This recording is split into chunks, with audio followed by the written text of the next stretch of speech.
नमस्कार, lead India के इस वीडियो में आपका बहुत बहुत स्वागत है। दोस्तों, आज आपको मैं 5 टिप्स के बारे में बताऊंगा। यदि आप मैरिज करने वाले हैं, मैरिज के बारे में सोच रहे हैं, चाहे आपको अरेंज मैरिज करना है या लव मैरिज करना है, ये 5 टिप्स बहुत काम आएंगे। बहुत एक्सपीरियंस के बाद आपको बता रहा हूं कि बहुत सारे कपल जो कोर्ट में आते हैं और उनके क्या इश्यूज होते हैं, किन इश्यूज की वजह से उनके रिश्ते टूट रहे होते हैं, इन 5 टिप्स को सुनने के बाद से आपको बहुत लाभ मिलेगा। सबसे पहले मैं आपको एक छोटी सी एक स्टोरी आपसे शेयर करना चाहता हूं। वो मेरे एक क्लाइंट के बारे में है, हालांकि मैं उनका नाम डिस्क्लोज नहीं करूंगा। मैरिज काउंसलिंग के लिए मेरे पास आए थे और मैरिज काउंसलिंग के दौरान जो लड़के थे उनकी जो एज थी वो 35 ईयर्स की थी। किसी मल्टीनेशनल कंपनी में मैनेजर थे। जो लड़की थी वो गवर्नमेंट सर्विस में थी और उनकी सैलरी जो हस्बैंड थे उनसे ज्यादा था। तो ये दोनों लोग, लड़की की एज 33 ईयर्स के आसपास होगी। इन दोनों की शादी को 1 साल हो गया था, बहुत ज्यादा डिस्प्यूट था, इसलिए इन्होंने सोचा कि मैरिज काउंसलिंग करा लेते हैं और मैरिज काउंसलिंग के लिए मेरे पास आए थे। जब मैंने पर्सनली लड़के से बात किया तो उसको जो सबसे पहला इशू जिसको बार बार वो रिपीट कर रहे थे, वो ये कह रहे थे कि देखिए सर, मेरे साथ तो पहले दिन ही बहुत गलत हो गया था। जब फर्स्ट नाइट को मैं अपनी वाइफ के साथ में जब हम लोग सेक्सुअल इंटरकोर्स कर रहे थे तो मैंने देखा कि किसी भी तरह का से ब्लड नहीं आया और बिल्कुल भी वाइफ ने कोई ब्लीड नहीं किया। जबकि मैंने पूछा तो उन्होंने कहा कि हाँ जी, टॉयलेट में जब गई थी तो वहां पे आया था।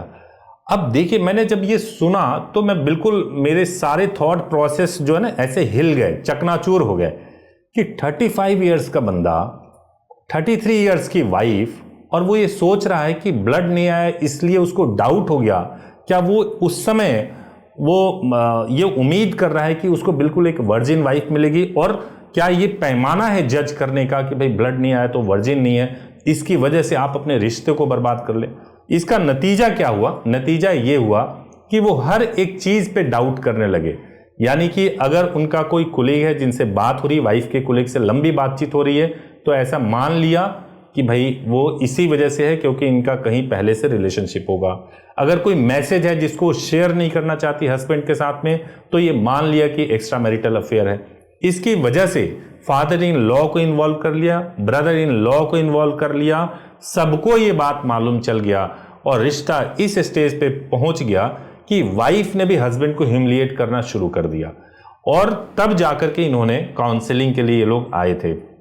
अगर आप ऐसा कुछ सोच रहे हैं तो जनाब, मैं आपको ये सजेस्ट करूंगा कि आपने जो शादी किया है आप उस व्यक्ति में विश्वास कीजिए, तभी ये शादी चल सकता है। लेकिन आइए उन 5 टिप्स के बारे में बात करें। ये 5 टिप्स बहुत इंपॉर्टेंट है।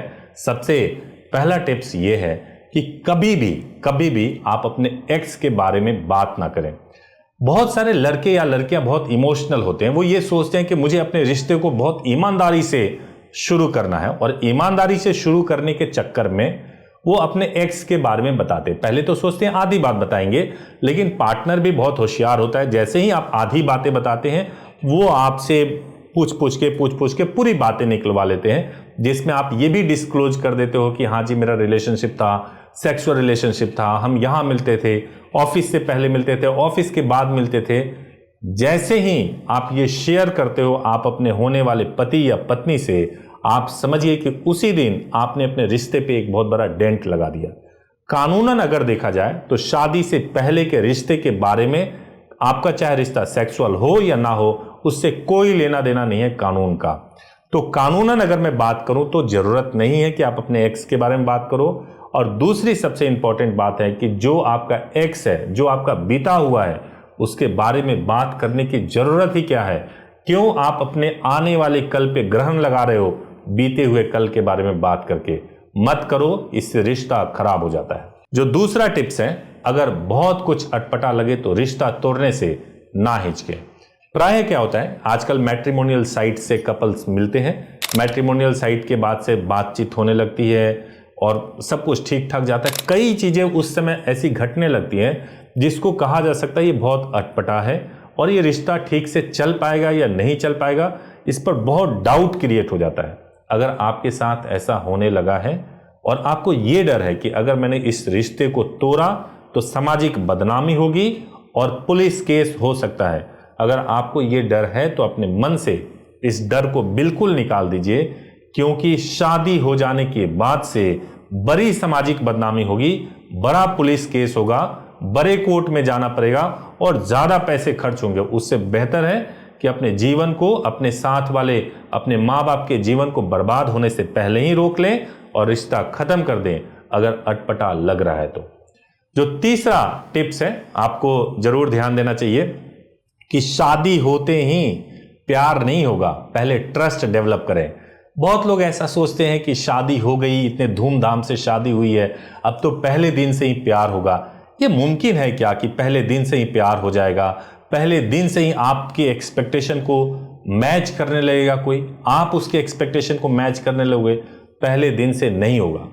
प्यार होने के लिए सबसे पहले जरूरी है कि ट्रस्ट हो, और ट्रस्ट धीरे धीरे डेवलप होता है, ट्रस्ट एकदम से नहीं होता। ट्रस्ट कैसे डेवलप होता है? जब आप डाउट नहीं करते हैं आप अपने पार्टनर पे, तो ट्रस्ट डेवलप होता है। जब आप अपने फोन में पासवर्ड नहीं लगाते हैं तो ट्रस्ट डेवलप होता है। जब आपकी चीजें ट्रांसपेरेंट होती है तो ट्रस्ट डेवलप होता है। और जब ये ट्रस्ट डेवलप होता जाता है उसके बाद प्यार होता है, उसके बाद सब कुछ आपका अपना होता है। आपका जो पार्टनर है, आपकी पत्नी या पति जो भी है, वो आपके लिए सबसे बड़े एसेट्स है, दुनिया के सबसे बड़े एसेट्स हैं, क्योंकि आप उनके साथ सब कुछ शेयर कर सकते हैं। मुसीबत में खड़े होने वाले पहले इंसान हैं, इसलिए आप उस रिश्ते को ना केवल ग्रूम कीजिए बल्कि पहले ट्रस्ट को डेवलप कीजिए, और प्यार तो अपने आप हो ही जाएगा, उसकी टेंशन बिल्कुल मत लीजिए।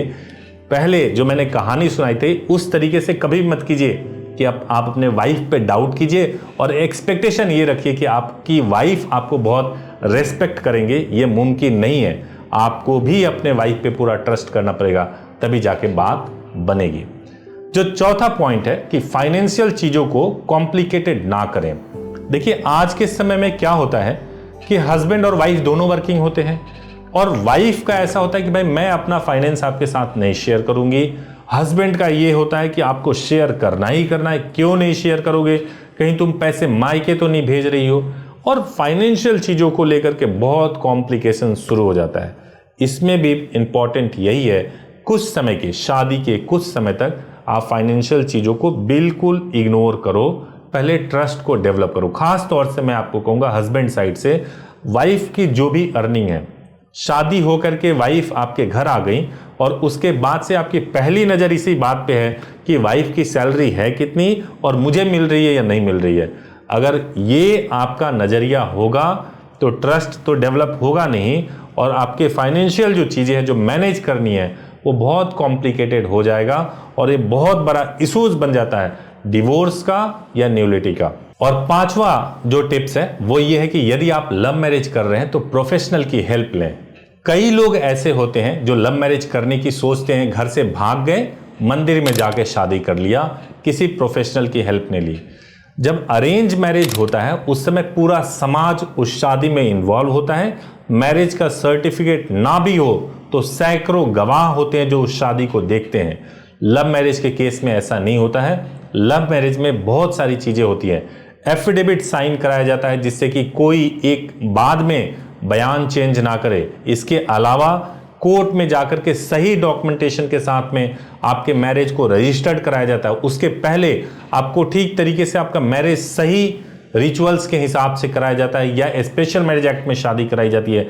बहुत कॉम्प्लिकेटेड होता है, इसलिए जब कभी भी आप लव मैरिज के बारे में सोचें, प्रोफेशनल की जरूर हेल्प लें। तो दोस्तों, यदि आपके दिमाग में यह है कि प्रोफेशनल मिलेंगे कैसे, तो इसी चैनल के ऊपर बहुत सारे वीडियोस हैं जो स्पेशल मैरिज एक्ट के ऊपर है, लव मैरिज कैसे करें उसके बारे में है, मैरिज या मैरिज रजिस्ट्रेशन कैसे करें, या फिर अगर आपने मैरिज कर लिया तो रजिस्ट्रेशन केवल कैसे करें। बहुत सारी वीडियोस हैं, आप चैनल को एक्सप्लोर कीजिए और आपको बहुत आइडिया मिल जाएगा। उम्मीद है इन 5 टिप्स से आपको जरूर हेल्प मिलेगा। अगर आपके मन में कोई विचार हो तो आप भी अपना कोई टिप्स है तो जरूर कमेंट्स में लिखिए, और वीडियो अच्छा लगा हो तो जरूर इसको लाइक कीजिए, चैनल को सब्सक्राइब कीजिए। Thank you so much for watching this video. Thank you so much.